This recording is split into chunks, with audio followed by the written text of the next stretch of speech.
अथ श्रीमहालक्ष्मी ललितास्तोत्रम् ध्यानं चक्राकारं महतेजः तन्मध्ये परमेश्वरी जगन्माता जीवदात्री नारायणी परमेश्वरी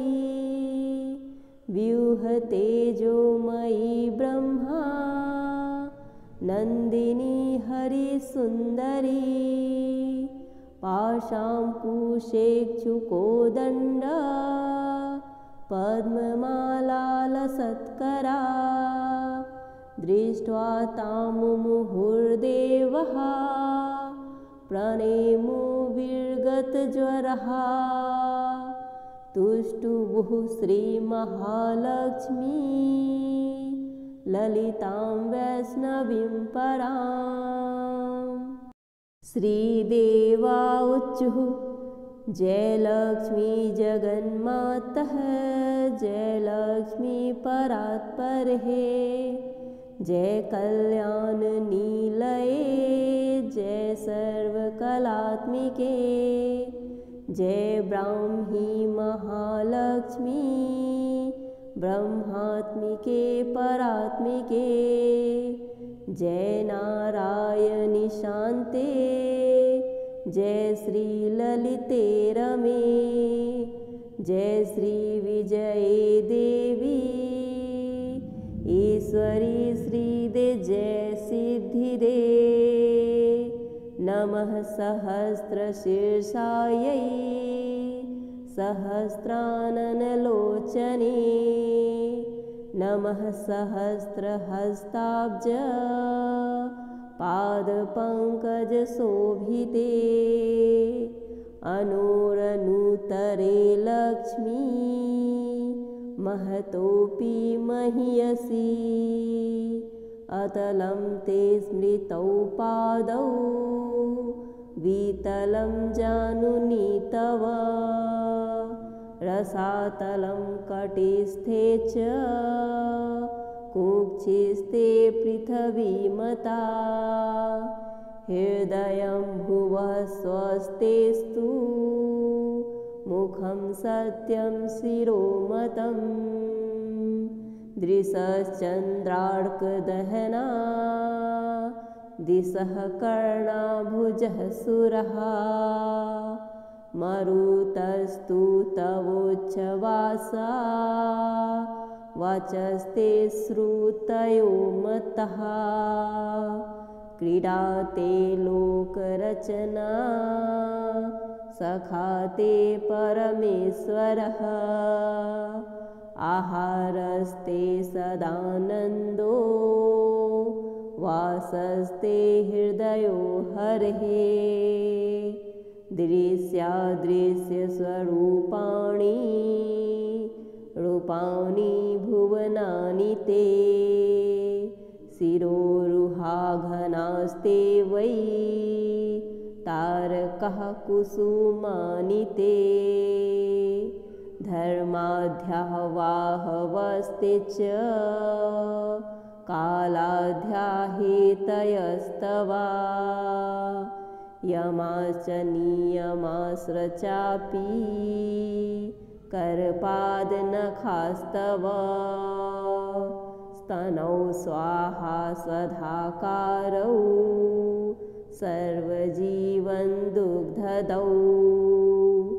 प्राणायामसत्त्वश्वासो रसना ते सरस्वती महीरुहास्ते अङ्गरुहा प्रभातं वसनं तव आदौ दया धर्मपत्नी ससर्जनीखिलः प्रजः इतस्था त्वं व्यापिनी लक्ष्मीः मोहिनी तवं तथा परा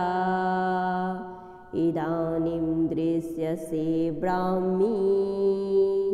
नारायणी प्रियङ्गकरी नमस्तस्मै महालक्ष्मै गजमुख्यै नमो नमः सर्वशक्त्यै सर्वधात्रै महालक्ष्मै नमो नमः या ससर्ज विराजं च ततोजं विष्णुमीश्वरं रुद्रं तथा सुराग्रयाश्च तस्यै लक्ष्मै नमो नमः त्रिगुणायै निर्गुणायै हरिण्यै ते नमो नमः यन्त्रतन्त्रात्मिकायै ते जगन्मात्रे नमो नमः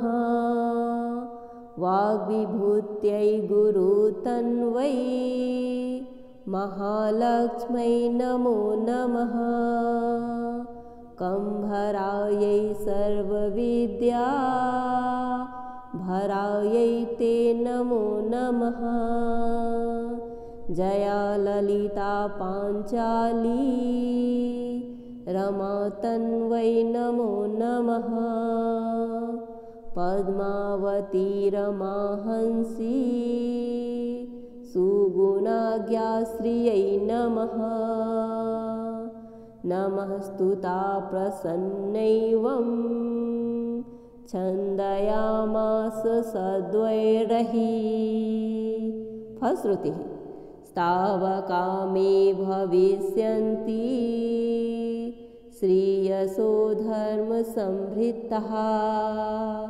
विद्याविनयसम्पन्ना निरोगा दीर्घजीविनः पुत्रमित्रकलत्राढ्या भविष्यन्ति सुसम्पदः पठना च छावनादस्य शत्रुभीतिविनश्यति राजभीतिः कदनानि विनश्यन्ति न संशयः भुक्तिं मुक्तिं भाग्यामृद्धिं मुक्तमां च लभे नरः इति श्री लक्ष्मीनारायण संहितायां देवसंघकृता श्री महालक्ष्मी ललिता स्तोत्रं सम्पूर्णम्।